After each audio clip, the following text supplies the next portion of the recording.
Olá, pessoal. Meu nome é Sérgio, da Academia Suína, e host do nosso encontro de hoje.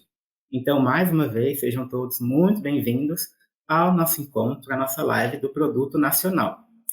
Bom, a nossa live tem como principal objetivo, o nosso intuito aqui é separar um momento e discutir sobre os recentes avanços da nossa ciência nacional, principalmente falando da suinocultura. E o nosso objetivo, é aproximar, então, esses avanços da comunidade científica pelas universidades de todo o país com as necessidades e realidades das granjas. Ok? Então, esse é o nosso intuito do nosso bate-papo. E o produto nacional só é possível com o oferecimento da Everpig e da MSD Saúde Animal. Bom, para vocês que estão acompanhando a gente pelo Insta, sejam muito bem-vindos. Não deixem de compartilhar a nossa live com seus colegas do laboratório, do trabalho. Sejam todos muito bem-vindos aí ao nosso encontro, será um prazer recebê-los. Deixem seus comentários aí também no chat, fiquem à vontade para construir esse bate-papo junto com a gente. E para quem está acompanhando pelo YouTube, também sejam muito bem-vindos ao nosso encontro mais uma vez. Vamos aproveitar esse momento, que a gente está iniciando o nosso encontro. Já deixa aquela curtida nesse vídeo, curtam o nosso canal e, por favor, ativem o sininho para acompanharem nossos próximos encontros, tanto do Produto Nacional, quanto do Sinocast, os webinários e os conteúdos aí que a Academia Suína produz com muito carinho para todos vocês. Tá ok? Bom, então, antes de apresentar a nossa convidada de hoje, reforço o convite para participar pelo chat, deixe seus comentários, suas dúvidas, sugestões de temas para os nossos próximos encontros. É muito legal receber esse feedback, esse contato com vocês no nosso encontro. Então, vamos lá. Hoje eu tenho o prazer de conversar com a Aline Pascoal. A Aline é médica veterinária, graduada pela PUC do Paraná, mestre e doutora pela Universidade Federal do Rio Grande do Sul, e atualmente ela é docente na UNOESC de Santa Catarina. Aline, muito obrigado por aceitar o nosso convite, de estar aqui batendo esse papo com a gente. A gente é muito feliz de te receber no nosso encontro. Acredito que vai ser muito produtivo para todos os que estão acompanhando a nossa live de hoje. E para a gente dar o pontapé inicial no nosso encontro, gostaria de te perguntar e você falasse um pouquinho, na verdade, sobre sua trajetória aí com a pesquisa acadêmica, principalmente aí com interesse na parte de suínos. Muito bem-vinda, Aline. Obrigada, Sérgio. Obrigada pela apresentação. Agradeço também a toda a equipe extremamente organizada, diga-se de passagem, da Academia Suína. Então é um prazer, uma satisfação muito grande estar aqui conversando com vocês um pouco sobre a minha vida acadêmica e um pouco também sobre um dos meus trabalhos, que foram desenvolvidos aí no período de doutorado. A minha ideia, quando eu entrei na faculdade, era trabalhar com pequenos. Mas isso durou mais ou menos uns 3 meses na minha vida, assim. O primeiro estágio eu já desisti. Aí eu fiquei muito apaixonada pela área de reprodução. Até então, eu não sabia exatamente qual seria a espécie, mas eu queria trabalhar com reprodução. Nesse sentido, em 2012, eu fui num evento, foi um Sinsui, e nesse Sinsui eu acompanhei uma palestra de um professor alemão que falava sobre qualidade espermática. Na época, eu conversei com esse professor, o que veio bem a calhar, porque eu tinha acabado de voltar da Alemanha, então meu alemão estava afiado, né? Aí consegui, Aproveitou, ali. falei com ele em alemão e falei assim, professor, um dia eu vou estudar com o senhor lá na Alemanha. E como é o professor Weitz, ele é bem conhecido aí na suinocultura, ele já é um senhorzinho, eu falei assim para ele ainda, me espera antes de aposentar. Aí ele falou assim, não, minha filha, vai, traça o teu percurso e eu vou te esperar na Alemanha.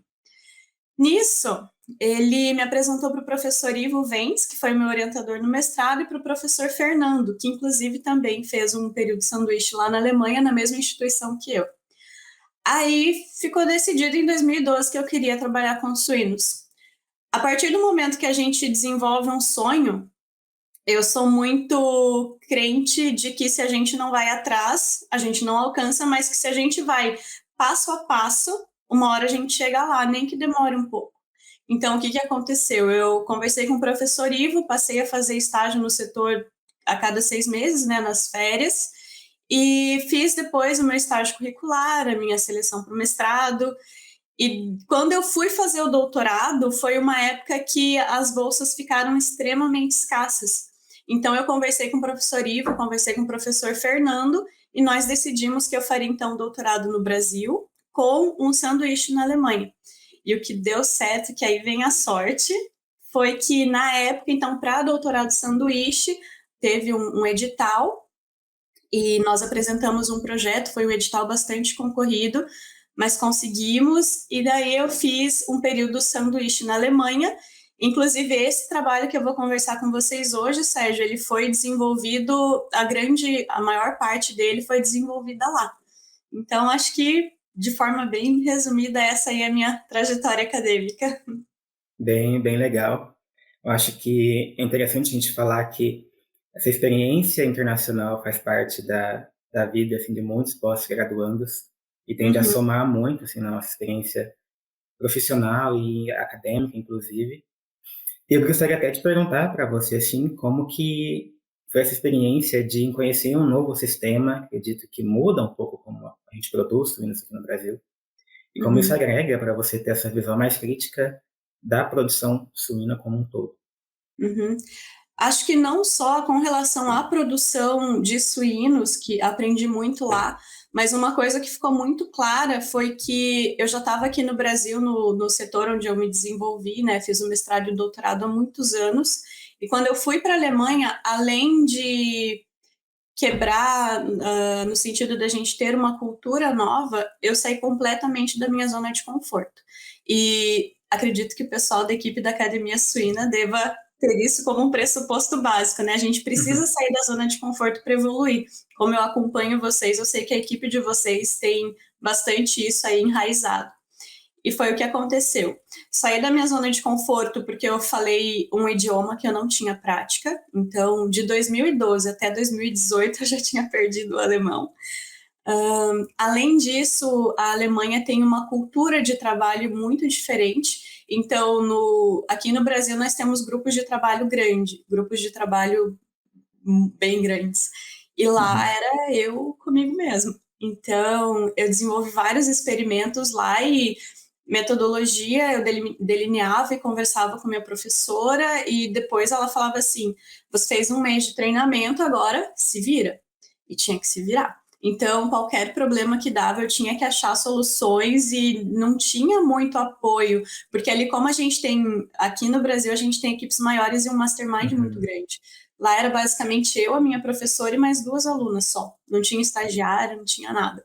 Então, esse foi um desafio muito grande.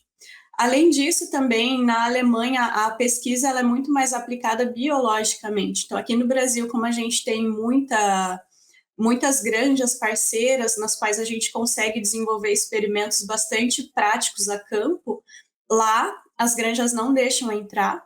As granjas são menores e existe uma restrição muito maior com relação, então, à pesquisa a campo.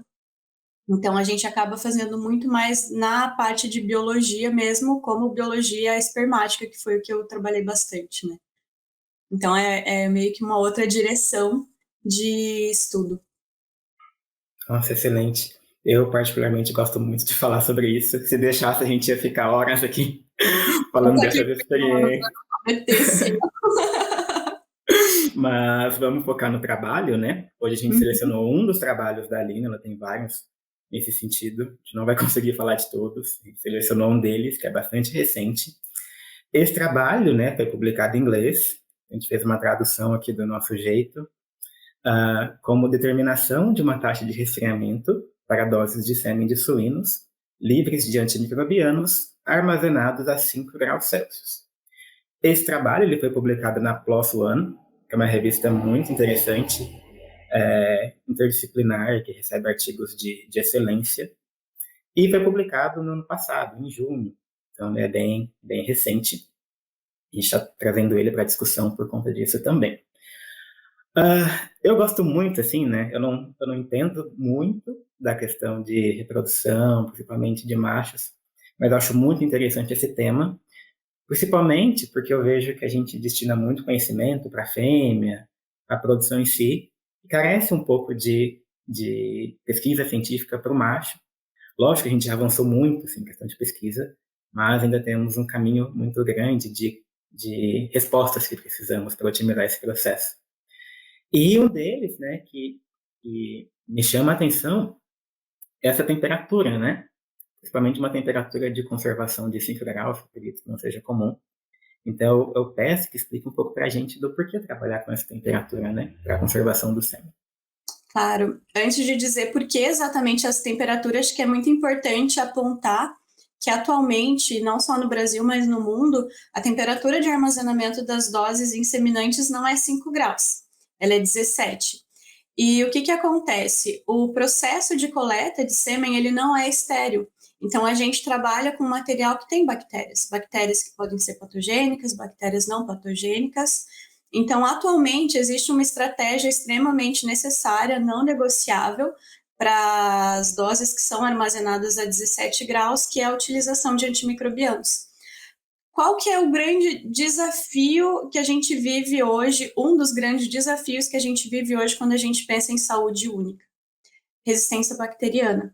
Então, a inseminação artificial, que é a biotecnologia utilizada para a cobertura das fêmeas hoje, ela vem acompanhada de protocolos nos quais se faz a infusão de doses no trato genital das matrizes, e essas doses elas sofrem refluxo.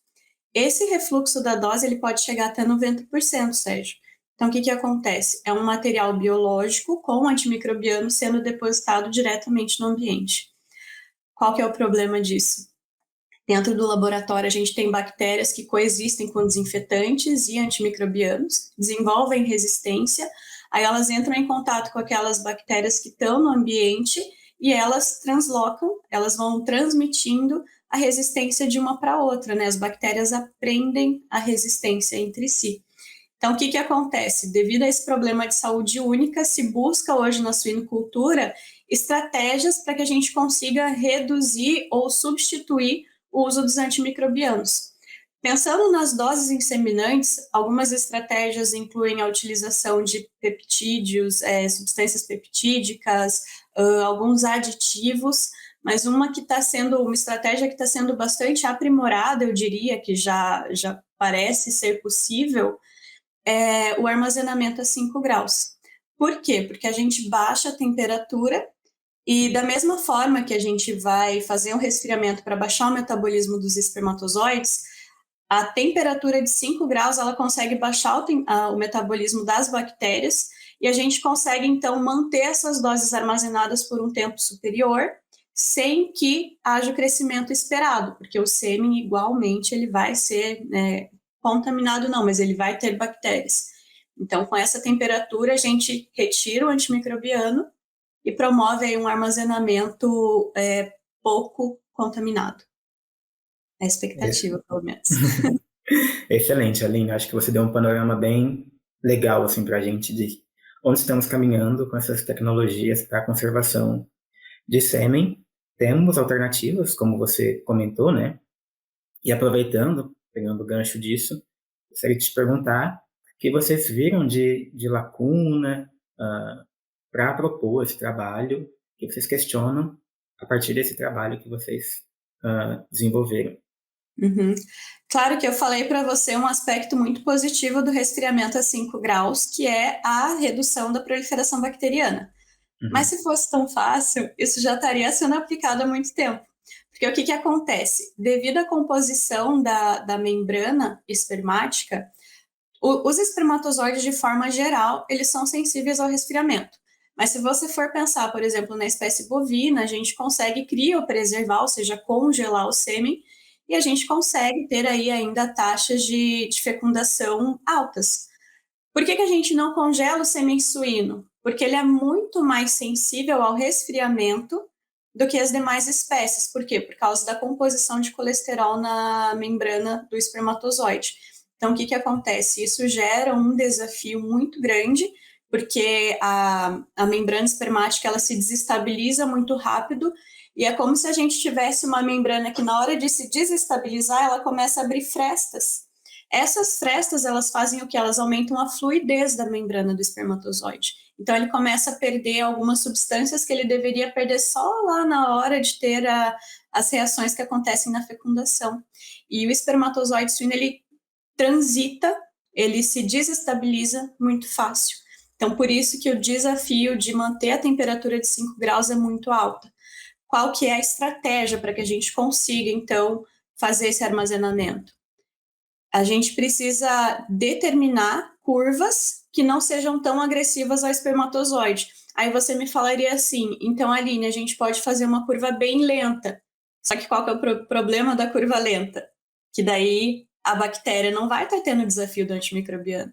Então, se ela é rápida demais, ela interfere na qualidade espermática. Se ela é lenta demais, a gente tem uma proliferação bacteriana durante o armazenamento. Então, esse que é o grande desafio. É realmente um grande desafio, mas bem interessante, né? Acho que é uma proposta muito interessante. É um conhecimento que é muito bem-vindo, né? Uhum. Então, falando um pouquinho agora, né, sobre a metodologia que vocês utilizaram no projeto, gostaria que você falasse um pouquinho para a gente, né? Como foi esse processo de coleta, de resfriamento, como que chegou, né, nesses 5 graus? Você falar um pouquinho, por favor? Uhum.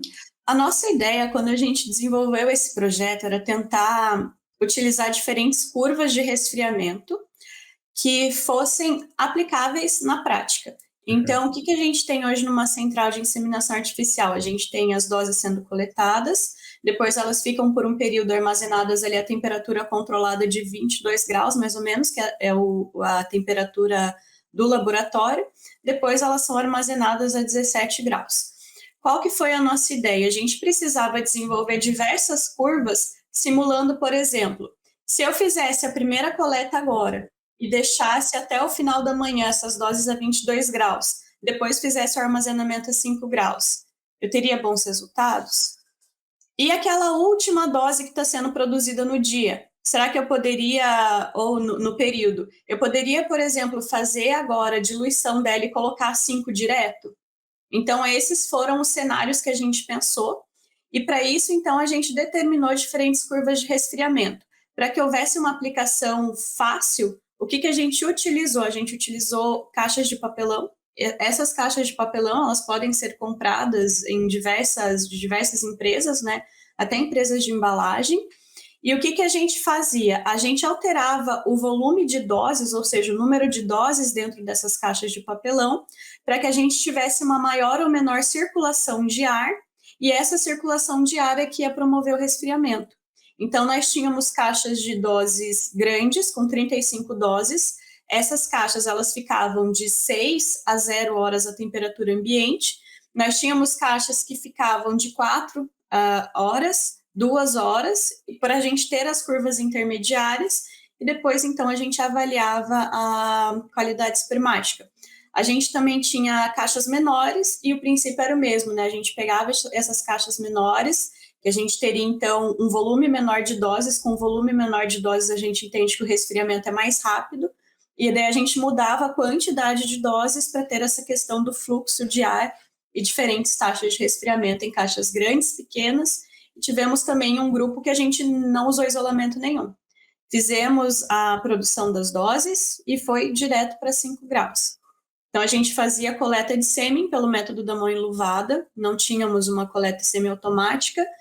Fazíamos depois a diluição desse sêmen, era realizado isotermicamente, né? Então, a gente coletava o sêmen, utilizava os diluentes ali aproximadamente 32 graus. Depois, se a gente deixava essas caixas, né, a temperatura ambiente, elas ficavam numa temperatura controlada numa sala 22 graus, e depois, de acordo com o tratamento, a gente distribuía, né, para um refrigerador de 5 graus. Aí os tempos divergiam para que a gente tivesse as diferentes curvas, o tamanho da caixa divergia, e o fato de ter ou não isolamento, né? O tempo, o tamanho da caixa e o isolamento ou não. Perfeito, perfeito. E a partir disso, né, pelo que eu li do trabalho, vocês conduziram 3 experimentos distintos, né? 3 experimentos que foram para artigo, mas veja, a gente teve... Quando a gente estava delineando, a gente precisava primeiro testar as curvas para ver as diferentes taxas de resfriamento. Então, as curvas que a gente testou nesse experimento, acho que totalizaram 8. No total, a gente fez, acho que, se não me engano, foram 38 curvas de resfriamento. Então, a gente usou caixa de isopor, caixa de papelão, aquelas folhas isolantes de alumínio, colocamos caixas grandes, caixas pequenas, caixas médias, 6, 2, 8, 0 horas de armazenamento, para depois colocar 5 graus. Teve um grupo também que a gente deixava 22 graus, depois a gente colocava no refrigerador a 10 e depois a gente baixava para 5. Então, a gente fez, assim, muitas curvas de resfriamento até chegar nessas, né? Isso, inclusive, eu diria que a determinação dessas curvas, né, para a gente saber exatamente quais seriam utilizados, foi um dos maiores desafios do experimento. Imagino. Bem trabalhoso. Nossa, eu gosto muito, assim, dessa live, porque eu acho que ela permite que a gente consiga falar desses bastidores da pesquisa, que muita coisa acontece. O pós-graduando sabe que para chegar naquele artigo, muita coisa aconteceu, muito teste, muita coisa que deu errado, muita coisa que deu certo, mas às vezes não cabe daquele projeto. Uhum. Mas eu acho bem interessante dialogar sobre isso, porque a gente aprende também, né? No Sim. que não deu certo, no que não funcionou, e nesses desafios. Inclusive, eu acho que é um estímulo muito grande a gente dizer que não é só glória. Então, claro que quando o artigo está publicado, depois um estudante vê o artigo publicado e pensa, nossa, que legal, essa pessoa, pesquisadora perfeita, maravilhosa. Não. Gente, muita coisa dá errado. A ideia é não desistir.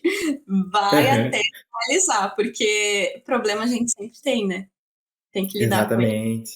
Exatamente. E a gente tem que se propor esse desafio, né? De encarar esses desafios e tentar achar a melhor solução possível com os recursos que a gente tem e Sim. produzir o que a gente tem que produzir. E nisso acredito que a gente é muito bom quanto pesquisador no Brasil de achar essas alternativas nesses desafios. Isso aí. Excelente. Então, acho que a gente pode entrar um pouco nos resultados agora, né? O que vocês encontraram, né? A partir do que vocês mediram nesses experimentos. O que vocês acharam de potencial, né? E quais são os principais highlights que vocês dão a partir do trabalho? Com relação aos resultados do trabalho, a gente teve, nesse trabalho que você está lendo, né, nesse artigo, a gente teve um primeiro experimento no qual os nossos 2 grupos mais distantes foram o grupo no qual a gente colocou as doses dentro de uma caixa, eram 35 doses. Essa caixa ficou durante 6 horas a 22 graus, então um período bastante longo. Depois a gente armazenou a 5 graus. E a gente também tem um grupo que a gente diluiu, colocou direto a 5 graus, então não teve isolamento, não teve esse período de estabilização a 22, nada. Tivemos alguns grupos intermediários. Sérgio, existem algumas análises que elas são realizadas de forma rotineira nas centrais, por exemplo. Uma delas inclui a avaliação de motilidade espermática. Nós realizamos a avaliação de motilidade espermática e nessa avaliação nós vimos que os únicos grupos que se diferiram foram exatamente esses 2 extremos, ou seja, aquelas doses que não foram isoladas, elas tiveram uma motilidade bastante baixa, e para os demais grupos os resultados foram ok, foram semelhantes. Mas daí, hoje na pesquisa, essa que é a grande vantagem da gente desenvolver métodos científicos, né? Hoje a gente também consegue fazer no meio acadêmico avaliações utilizando o citômetro de fluxo. No citômetro de fluxo, a gente consegue fazer avaliação de potencial de membrana mitocondrial, ou seja, a capacidade de produção ou utilização de energia do espermatozoide. A gente consegue verificar a integridade da membrana. Então, se você lembrar, no começo da nossa live, eu falei sobre essas transições que acontecem na membrana que fazem ela ficar mais fluida, ou seja, a gente consegue verificar se elas estão viáveis. Existem estudos que verificam exatamente a fluidez da membrana, e todos esses estudos, eles não conseguiram nos identificar uma diferença entre esses grupos intermediários e aquele mais lento. O único que sempre foi, assim, catastrófico foi esse não isolado. Mas a gente não achou que seria suficiente se a gente fizesse só esses testes. Então, hoje, o citômetro de fluxo, ele nos permite ainda um teste que nos simula a capacitação espermática.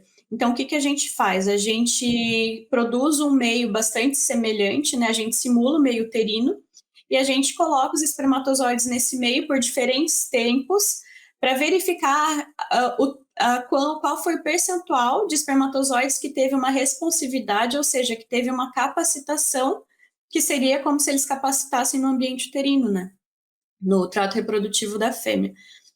E o legal foi que nesse exame, que é nessa avaliação que é a mais próxima da vida real, a gente conseguiu verificar que as três primeiras curvas que a gente testou, que foram as mais lentas, foram bem, mas as duas últimas, ou seja, nesse teste a gente identificou mais uma curva que não dava para usar. Então, foi um teste mais sensível, né? E que conseguiu nos identificar uma qualidade inferior, não só naquele grupo que não teve isolamento nenhum, mas no grupo anterior também. Então, dos resultados do primeiro experimento foi isso. A gente determinou que as curvas A, B e C, né, como a gente chamou, poderiam ser utilizadas, que eram as mais lentas, mas as outras duas mais rápidas não. A partir disso, então, a gente realizou o segundo experimento do artigo, né, que foram outras curvas intermediárias entre essas três. Aí os resultados foram semelhantes, então a gente tem uma gama de curvas aplicáveis bastante grande nesse artigo. E o terceiro experimento foi do controle bacteriano. E daí a gente teve também um resultado que fez com que a gente duvidasse um pouco daquela curva de resfriamento mais lenta, né? Aquela das 6 horas a 22 graus.